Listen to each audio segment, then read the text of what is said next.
I stole Christmas from my stepdaughter. I gave her presents to my son, and I thought it was the right thing to do. But now, my entire family is torn apart, and I can't undo it. I thought I was protecting my baby boy. I thought I was standing up for what was fair. But all I did was destroy everything I'd worked so hard to build. And the worst part? I can see it now. I can see exactly where I went wrong. But it's too late. The damage is done, and I don't know if I'll ever be able to fix it. Let me take you back to where this nightmare began. My name is Laura, and I've been married to Sean for 7 years now. 7 years of trying to blend our families, 7 years of walking on eggshells, 7 years of pretending that everything was fine when it absolutely wasn't. Sean has an 11-year-old daughter named Quinn from his previous marriage. She's a beautiful girl, smart, funny, but from the moment I entered her life, I became the villain in her story. And you know who wrote that story? Her maternal grandparents, Jim and Lynn. From day one, they made it crystal clear that I was not welcome. I was the intruder, the replacement, the woman who dared to think she could ever fill the shoes of their precious daughter. And I never tried to replace Quinn's mother. Never. I came into this marriage knowing my role, knowing the boundaries, knowing that Quinn had a mother, and that I was her stepmother. But Jim and Lynn, they couldn't even give me that much respect. For years, I swallowed the comments, the looks, the deliberate exclusions. When we'd have family dinners, they'd talk about Quinn's mother like she was still part of the present, like I wasn't even sitting there at the table. They'd share inside jokes, reminisce about holidays past, and I'd sit there with a smile plastered on my face, pretending it didn't cut me to the core every single time. But I dealt with it. I dealt with it because I loved Sean, and I loved the family we were building together. And then, 4 years ago, we had Finn, my beautiful baby boy. I thought, maybe now things would change. Maybe now they'd see that we were a real family, that Finn was their grandson too, that he deserved the same love and attention they showered on Quinn. I was so naive. The favoritism started immediately, but I told myself it was natural. Quinn had been their granddaughter for 7 years by that point. Of course, they had a stronger bond with her. I convinced myself it would even out over time, that they'd grow to love Finn just as much. But time passed, and nothing changed. If anything, it got worse. They'd come over for visits, and bring gifts for Quinn. Just Quinn. They'd take her out for special grandparent-granddaughter days. Just her, never Finn. When Finn would toddle over to them with his arms up, wanting to be held, they'd give him a pat on the head, and turn their attention back to Quinn. My son learned early on that Grandma Lynn and Grandpa Jim weren't his grandparents. Not really. They were Quinn's grandparents who happened to be in his house sometimes. And it killed me. Every single time, it killed me a little more inside. I talked to Sean about it constantly. I'd try to stay calm, try to be rational, try to explain how their behavior was hurting Finn, and how it wasn't fair. Sean would agree. He'd promised to talk to them, and he did. He really did try. But Jim and Lynn would apologize, promise to do better, and then nothing would change. The cycle repeated itself over and over, until I started to feel like I was going insane. Then came last Christmas, the Christmas that destroyed everything. Jim and Lynn showed up at our house on Christmas morning with their arms full of presents. I watched as they piled gift after gift under the tree, each one with Quinn's name written in Lynn's careful handwriting. Finn sat on the floor in his pajamas, his eyes wide with excitement, because he was 4 years old, and it was Christmas morning, and he didn't understand yet that none of those presents were for him. Not one single gift had Finn's name on it. Not one. My parents were there too, and I saw the look on my mother's face. I saw the anger flash in her eyes, saw her open her mouth to say something, and I shook my head slightly because I couldn't deal with a confrontation right then. Not on Christmas morning. Not in front of the kids. We opened presents, and Quinn tore through hers with joy, while Finn played with the gifts my parents had brought for him, and the things Sean and I had gotten him. But then Finn looked up at me with those big, innocent eyes, and asked the question that shattered my heart into a million pieces. Mama, did Santa forget me at Grandma Lynn and Grandpa Jim's house? He didn't understand. He thought maybe Santa had left presents for him at their house instead of ours. He was trying to make sense of why his sister had all these gifts from them, and he had nothing. And I had to smile and tell him that Santa had already brought him everything, that these were just extra special presents Grandma Lynn and Grandpa Jim had picked out for Quinn. But inside, I was screaming. Inside, I was breaking apart, because my baby boy was being rejected right in front of my eyes. And I was supposed to just accept it. I was supposed to be the bigger person, to be understanding, to remember that Quinn lost her mother, and that Jim and Lynn were grieving, and that this was complicated. But you know what? Finn didn't ask to be born into this complicated situation. He didn't deserve to be treated like he was less than. Like he didn't matter. Like he wasn't worthy of their love, simply because he came from my body, instead of their daughters. After everyone left that day, I put Finn down for his nap, and I went into my bedroom, and I cried. I cried angry, painful tears, because I felt so helpless. I felt like I had failed my son, by allowing him to be in a situation where he was treated so poorly. And then the anger took over. I went to the spare room where we'd put all the unopened gifts, and I looked at that pile of presents with Quinn's name on them, and I made a decision. I grabbed the gift tags and I tore them off. Every single one. Then I wrote Finn's name on new tags and I put them on those presents. I told myself I was leveling the playing field. I told myself this was about fairness. I told myself that if Jim and Lynn couldn't be bothered to bring anything for my son, then my son deserved to have these gifts instead. But really, I was just so angry and hurt that I wasn't thinking straight. The next day, Sean and I sat down with Jim and Lynn. Well, sat down is putting it mildly. It was more like a confrontation that had been 7 years in the making. I told them everything I'd been holding in.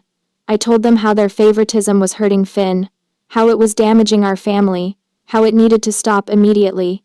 Lynn cried. She said she didn't realize it was that bad. That she didn't mean to make Finn feel excluded. That of course she loved him too. Jim apologized and promised they'd do better. And I wanted to believe them. God, I wanted to believe them so badly. But I'd heard these promises before. I'd heard them after Finn's first birthday when they brought Quinn a bicycle just because and brought Finn nothing. I'd heard them after Thanksgiving when they took Quinn on a special shopping trip and left Finn at home. I'd heard them so many times that the words had lost all meaning. Still, I tried to have hope. I tried to believe that maybe this time would be different, that maybe finally they understood how serious this was. Finn's birthday came around a few months later. Guess what Jim and Lynn brought? One small gift for Finn that looked like it had been grabbed from a clearance bin at the last minute, and 3 expensive, thoughtfully chosen gifts for Quinn because her birthday was coming up in 2 months and they wanted to give them to her early. I lost it. I didn't yell, I didn't scream, but I told them calmly and clearly that this ended now. I sent them a text message later that evening, laying out the new rules. If they wanted to give Quinn a gift, they needed to bring an equivalent gift for Finn. If they wanted to take Quinn somewhere special, they needed to include Finn or not do it at all. I told them it was all or nothing, that I was done watching my son be treated like he didn't matter. Lynn responded with a long message about how I was being unreasonable, how Quinn was older and had different interests, how it wasn't fair to expect them to always buy 2 of everything. She said I was trying to control their relationship with their granddaughter, and that I was being cruel to Quinn by making everything about Finn. I saw red. Pure, blinding red rage consumed me. I wrote back and told them that until they could treat both children equally, they weren't welcome in our home. I told them that I was done making excuses for their behavior, done protecting Finn from the pain of their rejection, done pretending that any of this was okay. And then Lynn did something I never expected. She took our private conversation and made it public. She posted on Facebook about how I was keeping them from their granddaughter, how I was a controlling stepmother who was jealous of Quinn's relationship with them, how I was trying to erase their daughter's memory by forcing them to treat my son the same as Quinn. The post went viral among our family and friends. People I'd known for years were suddenly messaging me, asking for my side of the story, telling me they couldn't believe I'd do something so cruel, and I snapped. I responded publicly. I laid out every single instance of favoritism, every broken promise, every time Finn had been overlooked or ignored. I shared screenshots of text messages. I told the story of Christmas morning and Finn's heartbroken question about Santa, forgetting him. I burned every bridge I had with Jim and Lynn because I was so consumed with rage and pain that I couldn't see straight anymore. The family divided into camps. Some people supported me, said I was right to protect my son, and that Jim and Lynn had been treating Finn terribly. Others said I was overreacting, that I was destroying Quinn's relationship with her grandparents over petty jealousy, that I should have been more understanding given that they'd lost their daughter. But the worst part, the part that still haunts me, was Quinn. She saw everything. The Facebook posts, the arguments, the division in the family, and she blamed me. In her eyes, I was the villain who'd taken away her grandparents. She didn't understand the years of hurt behind my actions. She just knew that one day, she had Grandma Lynn and Grandpa Jim, and the next day, I'd driven them away. She stopped talking to me.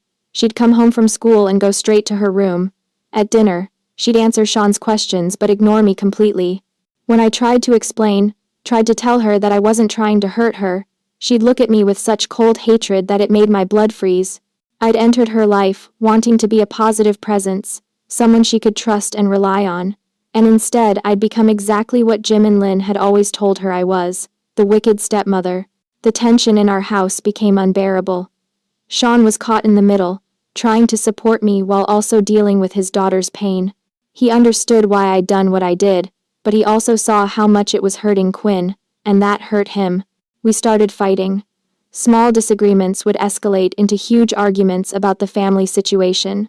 I felt like he wasn't supporting me enough, like he was prioritizing Quinn's feelings over Finn's well-being. He felt like I'd gone too far, that I'd handled everything in the worst possible way, and now everyone was paying the price for my anger. One night, after a particularly brutal fight, I gave him an ultimatum. I told him he needed to choose.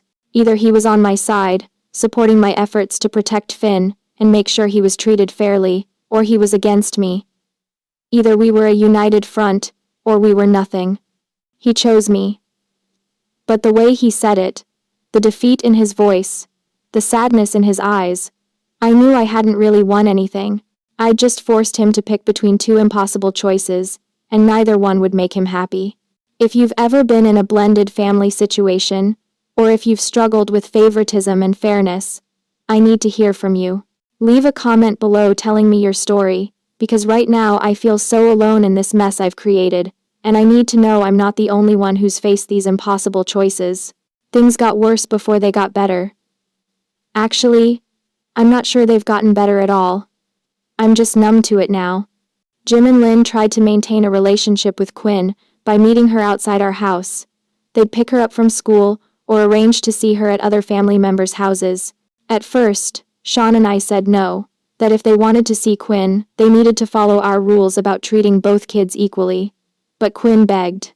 She cried and pleaded, and told Sean that we were being cruel, and that she needed her grandparents. So we gave in. Because what else could we do? We were already the villains in her story. We couldn't take away the last connection she had to her mother's side of the family. But every time they picked her up, every time she came home with some new toy or story about their special day together, it was a knife in my heart.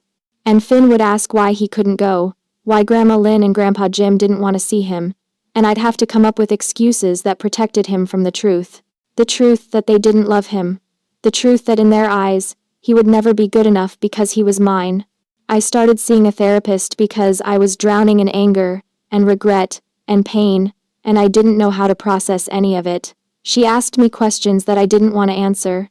She made me examine my actions and motivations in ways that made me deeply uncomfortable. She asked me if taking away Quinn's presence had really been about protecting Finn, or if it had been about punishing Jim and Lynn.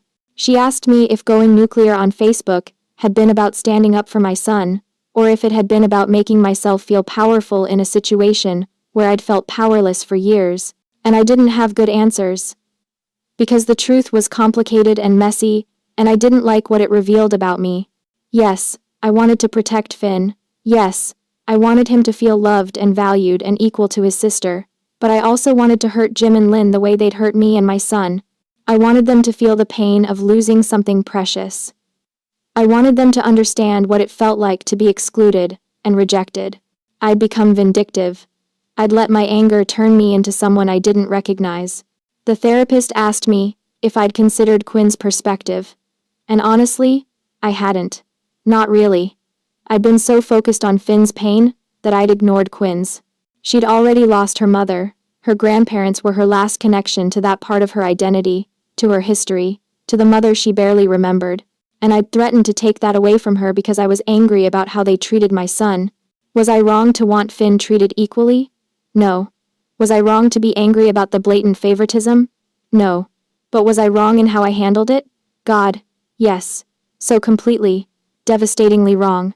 I'd taken a bad situation and made it infinitely worse. I'd damaged my relationship with Quinn beyond repair. I'd put Sean in an impossible position where he had to choose between his wife and his daughter. I'd caused a family war that played out publicly and humiliated everyone involved. And for what? Jim and Lynn still don't love Finn the way they love Quinn. My actions didn't change their hearts or make them suddenly see him as their grandson. All I did was create more pain, more division, more hurt. Last Christmas rolled around, and it was nothing like the year before. Jim and Lynn weren't invited. We had a quiet celebration, just the four of us, and it should have been nice, but it wasn't. Quinn was sullen and angry, barely participating.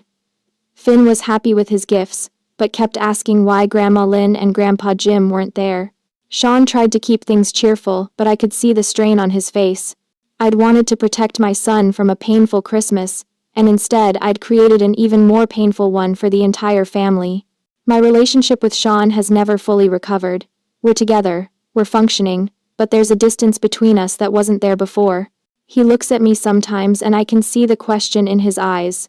Was this worth it? Was protecting Finn worth losing Quinn? Worth dividing the family? Worth all this pain? And I don't know how to answer, because I don't know myself. Quinn is in therapy now too. She's dealing with anger issues and trust issues, and according to her therapist, I'm a major source of her problems. She feels like I tried to take away her grandparents, like I'm trying to erase her mother, like I've never really cared about her at all. None of that is true, but it's her truth. It's what she believes, and my actions have only reinforced those beliefs. I thought I was standing up for my son. I thought I was demanding fairness and equality. I thought I was being a good mother by refusing to let Finn be treated as less than. But good mothers don't destroy their families. Good mothers don't create situations where their stepchildren hate them. Good mothers don't force their husbands to choose sides. Good mothers find solutions that protect all the children involved, not just their biological ones. I failed. I failed Quinn. I failed Sean. And in a way, I failed Finn too, because now he's growing up in a broken family filled with tension and resentment, instead of the loving blended family I'd envisioned. The thing about anger is that it feels righteous in the moment. When you're consumed by it, when you're burning with the injustice of a situation, it feels like taking action, any action, is better than sitting back and accepting things as they are. But anger is destructive. It burns everything in its path, including the things you're trying to protect. I was so angry at Jim and Lynn for years of slights and favoritism that I couldn't see past my rage to find a better solution. I couldn't see that by fighting fire with fire, I was going to burn down everything I'd built. People ask me if I regret it, if I'd do things differently, if I could go back, and yes, of course I would. I'd handle everything differently. I'd be more patient, more strategic, more focused on long-term solutions, instead of short-term revenge. I'd think about Quinn's perspective and feelings. I'd work with Sean to present a united front from the beginning, instead of making unilateral decisions that affected the whole family. But I can't go back. I can only move forward from this mess I've created. Some days I wonder if it's too late to fix things. Quinn barely speaks to me, and when she does, it's with cold politeness that hurts more than her previous anger. Jim and Lynn see her regularly now, and they've made it clear they have no interest in having a relationship with Finn or me. Sean is trying to hold everything together, but I can see the cracks forming. My parents, who watched all of this unfold, keep telling me I need to apologize, not to Jim and Lynn, but to Quinn. They say I need to own my mistakes with her, to admit that I handled everything wrong, to try to rebuild some kind of relationship before it's too late. But I don't know if she'd even listen. I don't know if an apology at this point would mean anything, or if it would just sound like empty words from the woman who tried to take away her grandparents. The Facebook posts are still up. Sometimes I read through them, through all the comments and arguments and taking of sides, and I feel sick. I exposed my family's private pain to hundreds of people because I wanted everyone to know I was right, that I was justified in my anger. But being right doesn't matter when you've destroyed your relationships in the process of proving it. Finn is 5 now, and he's starting to understand more about the family dynamics. He asks questions about why Quinn doesn't like me, why Grandma Lynn and Grandpa Jim never visit anymore, why Christmas feels sad even when he gets presents. And I don't know how to explain it to him, in a way that doesn't make him feel like he's the cause of all this conflict. Because in a way, my actions were all about him. About protecting him, defending him, making sure he was treated fairly, but he's too young to carry that weight, too young to understand that the family falling apart wasn't his fault, even though the fights were about him. I lie awake at night, replaying everything, thinking about all the moments where I could have chosen differently. I could have been more patient with Jim and Lynn, giving them more time to bond with Finn. I could have arranged special activities for them with Finn, instead of demanding equal treatment. I could have had private conversations, instead of public confrontations. I could have protected Quinn's relationship with her grandparents while also advocating for Finn. But I didn't. I let my pain and anger drive my decisions, and now everyone is paying the price. The worst part is that I still feel that anger sometimes. When I see Facebook photos that family members post of Jim and Lynn with Quinn, doing special activities and showering her with love, I feel that familiar rage building. When Finn asks about them, and I see the confusion and hurt in his eyes, I want to scream at them for being so cruel to an innocent child. But then I remember where that anger led me last time, and I try to breathe through it, try to let it go, try to be the bigger person I should have been all along. My therapist says healing takes time, that rebuilding relationships takes patience and consistency, and a willingness to be vulnerable. She says I need to forgive myself for my mistakes, before I can expect anyone else to forgive me. But how do you forgive yourself when you can see so clearly all the damage you've caused? When your stepdaughter flinches away from your touch? When your husband looks at you with disappointment? When your son asks questions you can't answer without revealing how badly you've failed? I want to tell you that this story has a happy ending, that I figured out how to fix everything, and now we're one big happy family. But that would be a lie, and I'm done with lies. The truth is, I don't know if this can be fixed. I don't know if Quinn will ever forgive me. I don't know if my marriage will survive the strain. I don't know if Finn will grow up understanding that the family drama wasn't his fault. All I know is that I made terrible choices driven by anger and pain, and now I'm living with the consequences. Every single day, I'm living with what I've done. If you've made it this far, thank you for listening to my story. I know I don't deserve sympathy or understanding. I know I made choices that hurt innocent people, especially Quinn. But I'm sharing this because I need you to understand something important. Fairness and revenge are not the same thing. Protecting your child and punishing others are not the same thing. And sometimes, in trying to make things better, you can make them so much worse. I'm still trying to figure out how to move forward from here. I'm in therapy, Sean and I are in couples counseling, and we're trying to create some kind of peace in our home for both kids. But the damage is done, and I have to live with that. So now I'm asking you, have I lost everything beyond repair? Was there ever a way to handle this that wouldn't have ended in disaster? Could I have protected Finn without destroying my relationship with Quinn? Please, leave a comment below with your thoughts, your experiences, your advice. I need to know if there's any hope for healing, or if I've truly lost everything that mattered because of my anger and my pride. Subscribe if you want to follow this journey, because I honestly don't know where it goes from here.